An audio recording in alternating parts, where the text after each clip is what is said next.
The doctor dropped the glass onto the marble floor and whispered, "Someone has been feeding him poison for months, and the person kissing him goodnight is the one doing it."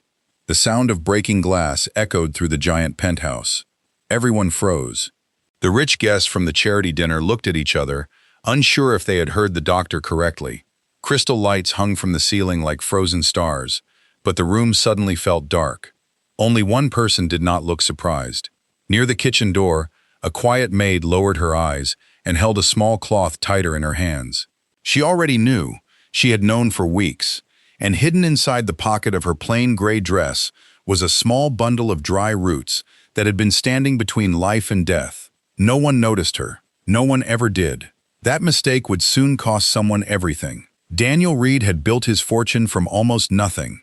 He owned tall office buildings, hotels, and technology companies across the country.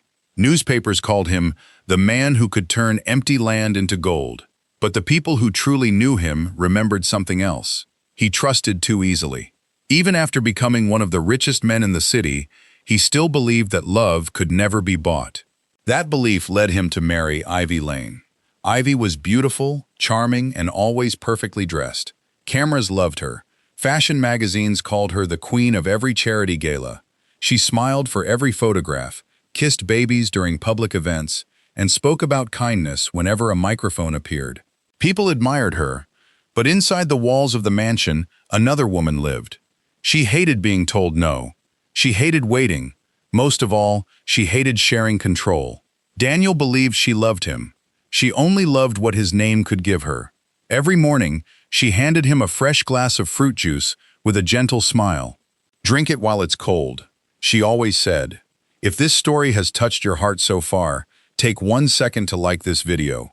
It helps this story reach more people who still believe that kindness is stronger than greed. And don't go anywhere, because what happens next will change everything. He always did. Every morning the maid watched. Her name was Nia. She had worked in the mansion for 3 years. Most people thought she was only there to clean floors, wash dishes, and quietly disappear whenever guests arrived. They never asked about the old leather bag she kept hidden beneath her bed. Inside that bag rested dozens of dried leaves, roots, flowers, and seeds wrapped in small pieces of cloth. Each one had been passed down through 5 generations of women in her family.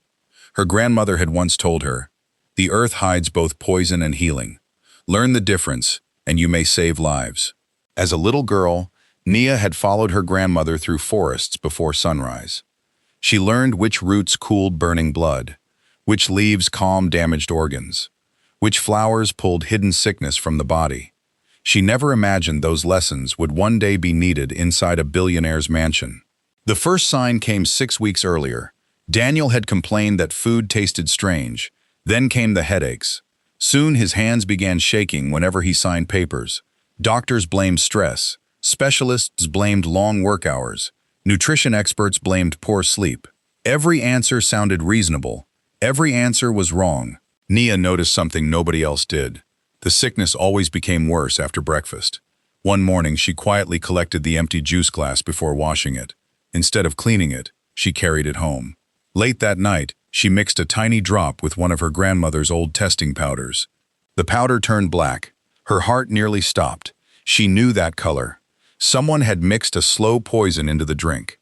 Not enough to kill quickly, just enough to destroy the body little by little. A poison that left almost no questions. A poison that looked exactly like illness. The next morning, Nia watched carefully. She stayed invisible behind the kitchen shelves while Ivy prepared Daniel's drink herself. The cook reached for the tray. "No," Ivy said softly with a smile. "I'll take this one." She poured juice from a crystal bottle. Then, believing no one was watching, she opened a tiny silver container hidden inside her purse. Only a few grains. They disappeared into the drink. She stirred once, then smiled. Nia's hands became cold. She wanted to scream. Instead, she stayed silent. Nobody would believe a maid accusing the city's most admired woman. Not without proof. And Daniel might die before proof arrived. That evening, Nia unlocked the old leather bag beneath her bed. She removed a twisted brown root no longer than her finger. Its smell was bitter.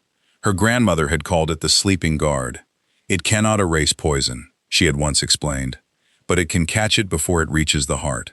Nia crushed a tiny piece into warm water. The liquid became clear. There was no smell, no color, nothing anyone could notice.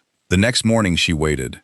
As Ivy answered a phone call near the front door, Nia quietly entered the dining room, carrying fresh napkins. Her fingers moved faster than fear. One small drop entered Daniel's juice. She stepped away. Seconds later, Ivy returned. Daniel thanked his wife, smiled, and drank every drop. Nia could barely breathe. Hours passed. For the first time in weeks, Daniel finished an entire business meeting without collapsing. His hands still shook, but less. His headache arrived later than usual. It was working. Only a little, but working. That night, Ivy stood alone on the balcony, overlooking the bright city. She made a phone call. "I think another month," she whispered. "Maybe less." A man's voice answered. "And the papers? They're almost signed. And his companies? They'll all become mine." She smiled into the darkness. No one questions a sick husband. Hidden below on the garden path, Nia had stepped outside to throw away kitchen scraps. She heard every word. Her stomach twisted. This was never about love. It was about billions. From that moment, Nia stopped being just a maid. She became a silent guard. Every breakfast became a battle. Every glass became a race against death. She began secretly replacing poisoned drinks whenever she could. Sometimes she added tiny drops of herbal protectors to soups. Sometimes she slipped healing tea beside Daniel's bedside after everyone slept. Slowly, almost impossibly, his body stopped getting worse. He was still weak, still pale, still losing weight, but he was no longer dying as quickly as Ivy expected. That confused her. Then it frightened her. She doubled the poison. Daniel collapsed during an important board meeting. The news spread across every television station before sunset. The billionaire may have only weeks to live. Investors panicked. Stock prices dropped. Ivy cried in front of cameras. Her tears looked perfect. She held Daniel's hand inside the hospital room while photographers snapped endless pictures. "Please pray for my husband," she whispered. Millions believed her. Only Nia saw what happened after the cameras left. Ivy wiped away every fake tear. She leaned close to Daniel's ear. Though unconscious, he could still hear faint sounds. "You should have signed everything sooner," she whispered with a smile. She kissed his forehead, then walked away laughing quietly. From the hallway, Nia felt something inside her change forever. Fear disappeared. In its place came something much stronger. She would no longer spend her days simply keeping Daniel alive. She would uncover the truth. And before Ivy realized she was no longer invisible, the quiet maid was already planting the first seeds of the trap that would destroy the richest liar in the city. Daniel opened his eyes just before sunrise, but he could not move his arms. Every breath felt heavy, as if someone had placed stones on his chest. Machines hummed beside his bed, and outside the hospital window, the city woke to another busy day. Everyone believed his body was giving up. Only one person knew it was quietly fighting back. Nia stood in the corner holding fresh flowers. To everyone else, she looked like a simple maid doing a kind job for her employer. No one noticed her eyes studying every bottle connected to Daniel's body. No one noticed the small cloth bag hidden inside her pocket. When the nurse stepped out for only a minute, Nia walked to the bed. She gently touched Daniel's wrist. His pulse was stronger. Not healthy, but stronger than yesterday. She smiled for the first time in weeks. The herbs were buying him time. Daniel slowly opened his eyes and looked at her. "You," he whispered. She quickly shook her head. "Please don't speak, sir." His weak eyes stayed on her. For a moment, he looked confused, almost as if he wanted to ask why. Every time she appeared, he felt just a little better. Before he could say another word, footsteps came down the hallway. Nia quietly stepped back. Ivy entered wearing an expensive white dress. She carried a basket of fruit and a smile that could fool almost anyone. "My darling," she said sweetly. She kissed Daniel's cheek while cameras outside the room waited for another perfect picture. The moment they were alone, her face changed. She leaned close enough that only Daniel could hear. "You look terrible," she whispered. "Everyone feels so sorry for me." Daniel tried to answer, but his body refused. She laughed softly. "You've always been too trusting." Then she noticed Nia standing near the door. "What are you staring at?" Ivy snapped. "I'm waiting in case you need anything, ma'am." "I don't." Nia bowed her head and left. But before the door closed, She noticed something strange. Ivy slipped a tiny bottle into her handbag. Not medicine, the same silver bottle. Her heart raced. She knew exactly what it held. Back at the mansion, Ivy ordered every servant into the dining room. "I want every room cleaned today," she said sharply. "No mistakes." The servants nodded. When everyone walked away, Ivy stopped Nia. "You." "Yes, ma'am." "Clean my dressing room." Nia lowered her eyes. "Of course." The moment Ivy left for another television interview, Nia entered the large room. Everything sparkled. Rows of designer dresses filled one wall. Jewelry covered another. The room smelled of expensive perfume. But Nia wasn't looking at any of that. She searched carefully. Every drawer, every cabinet, every shelf, nothing. Then she noticed a painting hanging slightly crooked. Behind it was a small safe. She smiled. She wasn't trying to steal. She only wanted proof. But before she could examine it further, footsteps echoed outside. She quickly grabbed a feather duster and began cleaning. Ivy walked in unexpectedly. "What are you doing?" "Cleaning, ma'am." Ivy looked around slowly. For one long second, their eyes met. Nia felt as though Ivy could hear her heartbeat. Finally, Ivy turned away. "Finish quickly." After she left again, Nia knew one thing. The safe mattered. Very much. That evening, Daniel returned home. Doctors called it a miracle. Reporters celebrated his small improvement. Ivy smiled for every camera. Inside the mansion, she looked furious. That night, she secretly called someone. "He's getting stronger." Silence answered. Then a man's voice. "That's impossible." "It is happening." Then, "Increase the dose." "I already have." "Do whatever it takes." The call ended. Nia had heard every word from the dark hallway. Now she knew Ivy wasn't acting alone. Someone else wanted Daniel dead. The next morning became even more dangerous. Instead of preparing breakfast herself, Ivy watched from the kitchen. She never looked away. Nia could not secretly replace the drink. Daniel lifted the glass. Nia's heart pounded. If he drank it, the stronger poison could destroy everything she had fought for. She thought fast. Just as Daniel raised the glass, Nia stumbled on purpose. A tray crashed loudly onto the floor. Oh my Orange goodness. juice spilled everywhere. Crystal glasses shattered. Everyone turned. "I'm so sorry," Nia cried. Ivy's face burned with anger. "You useless woman." She slapped Nia so hard that she fell against the wall. Blood touched the corner of Nia's mouth. "I'm sorry, ma'am. You've ruined everything." Daniel slowly spoke. "It was only an accident." Ivy forced another smile. "Of course, darling. I'll make another." "No." Daniel shook his head weakly. "I've lost my appetite." He left the table. Ivy watched him disappear upstairs. Her eyes became cold, very cold. Later that afternoon, she fired 3 servants for small mistakes. Everyone became afraid. No one wanted to cross her. No one except Nia. That night, Nia walked into the old greenhouse behind the mansion. Most people thought it had been abandoned years ago.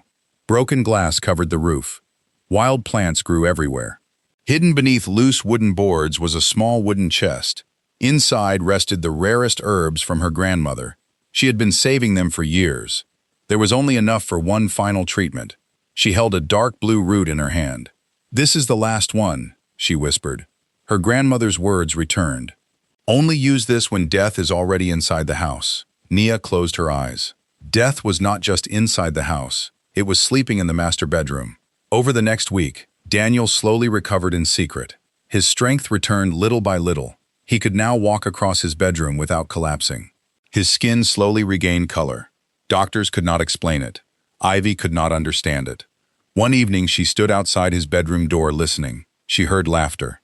Daniel was speaking with Nia, very softly, very naturally.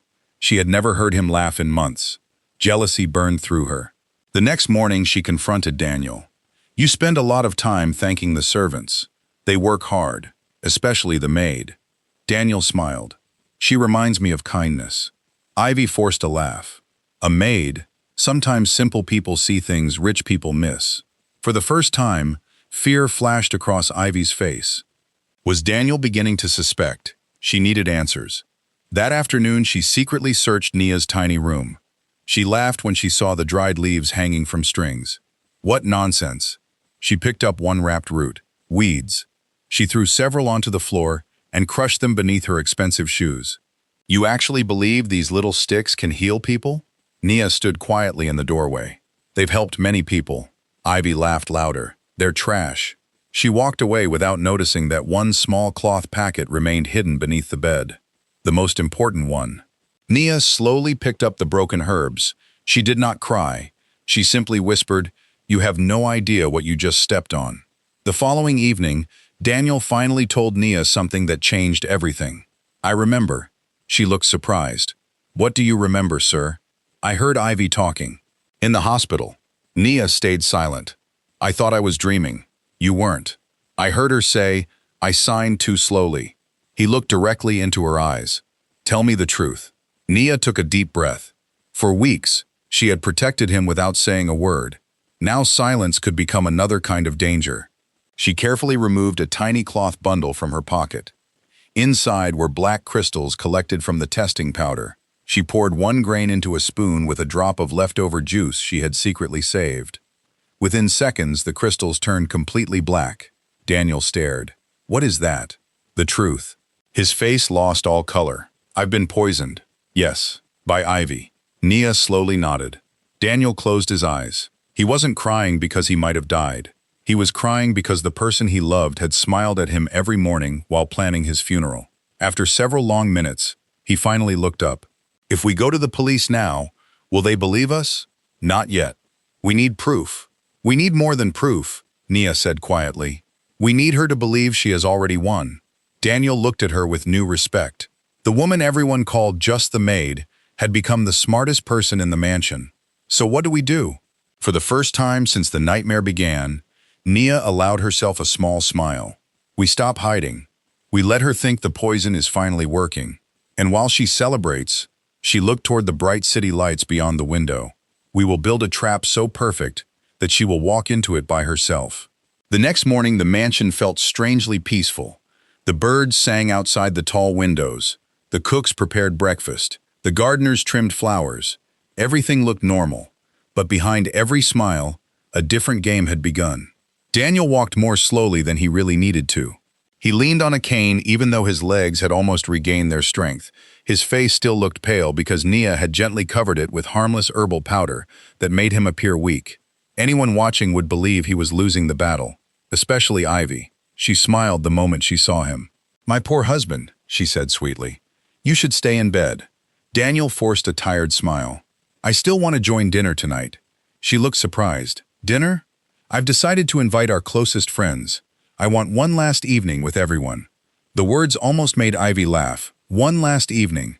To her, it sounded like the perfect farewell. "I'll arrange everything," she said. By noon, she had already called politicians, business partners, famous actors, and wealthy friends. News reporters heard about the gathering and waited outside the mansion, hoping to catch a final picture of the famous billionaire. Inside the kitchen, Nia quietly prepared something very different.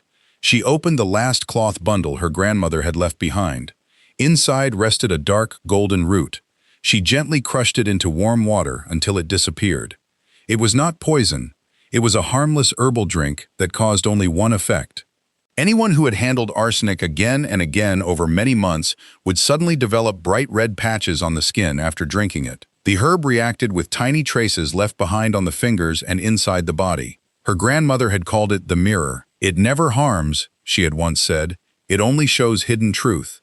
Nia whispered, "Today the truth will speak." That evening the mansion sparkled brighter than ever. Crystal lights filled every room. Music floated through the air. Servers carried silver trays across the ballroom. Guests hugged Ivy and whispered how brave she had been during her husband's illness. She accepted every compliment with perfect grace. No one noticed Daniel quietly watching from the balcony above. He looked weak, but his eyes had changed. The trusting husband was gone. A careful man stood in his place. Downstairs, Nia moved silently among the guests. Invisible, exactly as everyone expected.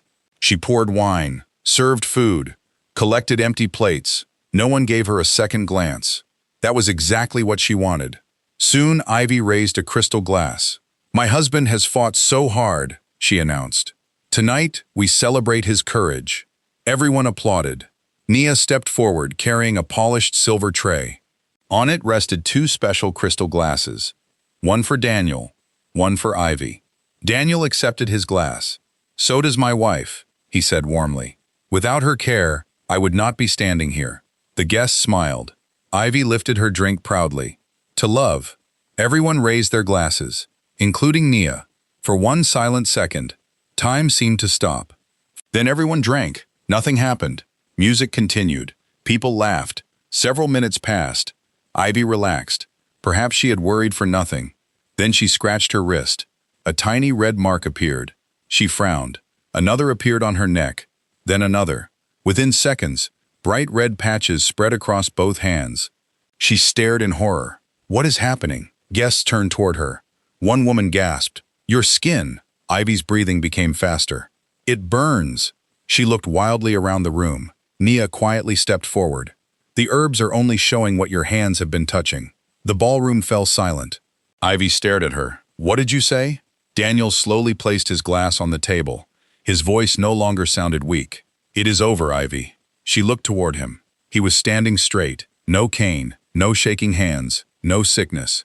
Only strength. Her face became completely white. "You're alive, healthy, and no longer under your control." The room exploded with confused whispers. Daniel looked toward every guest. "For months I believed I was dying. My doctors searched everywhere. My friends prayed for me. My wife smiled beside my hospital bed." He paused. "While poisoning me every single day." The room became so quiet that even the music stopped.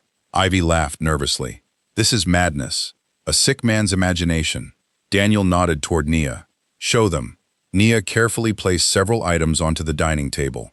The black testing powder, the tiny silver bottle, laboratory reports, hidden photographs, copies of financial transfers, voice recordings. She had collected every piece during weeks of careful planning. Then Daniel pressed a small remote. A large television screen lit up. Security footage filled the room. The guests watched Ivy secretly pouring white powder into Daniel's morning juice. Again, and again, and again. Someone dropped a wine glass. Another guest covered her mouth. One businessman whispered, "My God." Ivy stepped backward. "No!" Daniel spoke quietly. The cameras in the breakfast room were disconnected. She smiled desperately. "They were. I had new ones installed." Her eyes widened. "When?" "The day I started remembering." She looked at Nia. "You." Nia simply nodded. "I stopped being invisible." For the first time since entering the mansion, Ivy completely lost control. She screamed, "You stupid maid! You ruined everything!" She pointed at Daniel. "You were supposed to die." The words escaped before she could stop them. Silence, heavy, complete. Every guest had heard. Every camera outside was still recording through the open ballroom doors. Ivy slowly realized what she had just confessed. "No." She covered her mouth. Too late. The front doors opened. Police officers entered the ballroom. Behind them came financial investigators. One officer stepped forward. "Ivy Lane, you are under arrest for attempted murder, fraud, conspiracy, and financial crimes." She looked around wildly. Her rich friends avoided her eyes. The people who had admired her only minutes earlier slowly stepped away. She reached toward Daniel. "Please." He didn't move. "You loved me. I loved the woman I thought you were. The woman standing here." He looked at the handcuffs waiting for her. "Never existed." The officers led her away. As she passed Naya, she stopped. "You beat me with weeds." Naya gently smiled. "No, I beat you with truth." Outside, reporters rushed toward the police cars. The story spread across the city before midnight. Every television station carried the same shocking headline: "Billionaire poison plot exposed." The public who had once praised Ivy now watched the security videos in disbelief. Her expensive image disappeared overnight. Her charities rejected her. Fashion companies canceled every contract. Her frozen bank accounts became part of the criminal investigation. The empire she wanted to steal became the evidence that destroyed her. Weeks later, the mansion felt different, lighter, peaceful. Flowers bloomed again in the gardens. The laughter of workers returned. Daniel slowly regained full health. Doctors called his recovery impossible. He simply smiled. They forgot to count one doctor. He looked toward Nia. She laughed softly. "I've never been a doctor." "No," Daniel replied. You were something much greater. One afternoon, he invited every employee into the grand hall. They looked nervous. Daniel stood before them with a simple wooden box in his hands. He opened it. Inside lay the old cloth bundles of herbs that Nia had protected for so many years. I once believed wealth meant money. He looked around the room. I was wrong. He turned toward Nia. The greatest treasure in this house was never locked inside my safe. It walked these halls every day, and I almost failed to see it. Nia lowered her eyes. You gave me a job. Daniel smiled. You gave me my life. A lawyer stepped forward, carrying several documents. Daniel signed them one by one. Then he handed them to Nia. She looked confused. What are these? The first document creates a foundation that will teach traditional healing, plant science, and community health to young people. She stared at him. The second, he smiled, names you as its director. Tears filled her eyes. I don't know what to say. Say yes. She nodded through her tears. Yes. Months later, the old greenhouse behind the mansion became something beautiful. Children visited every weekend. They learned how plants could heal. Scientists worked beside traditional healers instead of laughing at them. People from every background shared knowledge instead of hiding it. The forgotten weeds became symbols of hope. One evening, Daniel stood in the greenhouse watching the sunset. So much pain began because someone believed money was greater than people. Nia gently touched one green leaf. The earth doesn't care if a hand is rich or poor. It gives healing to anyone willing to learn. Daniel smiled. And some heroes never wear expensive clothes. They looked across the garden where children laughed while planting tiny herbs into fresh soil. No one there cared who owned the mansion. No one cared who had once lived in its grand rooms. They only cared that life was growing again. In the end, billions could buy jewels, towers, cars, and power, but they could not buy loyalty. They could not buy wisdom. And they could never buy the quiet courage of one overlooked woman who refused to let kindness die. The richest man in the city survived, not because of his fortune, but because someone the world called just a maid carried generations of love inside a handful of simple roots. And long after the poison, the lies, and the greed had disappeared, her greatest gift was not that she had saved one man's life. It was that she taught an entire city that the strongest people are often the ones no one thinks to notice. Thank you for staying with us until the very end. If this story moved you, please leave a comment with one word that describes how you feel right now. Don't forget to like, subscribe, and turn on notifications, because our next story on Nah Tales may touch your heart even more. Until next time, take care of yourself, believe in goodness, and never underestimate the quiet people around you.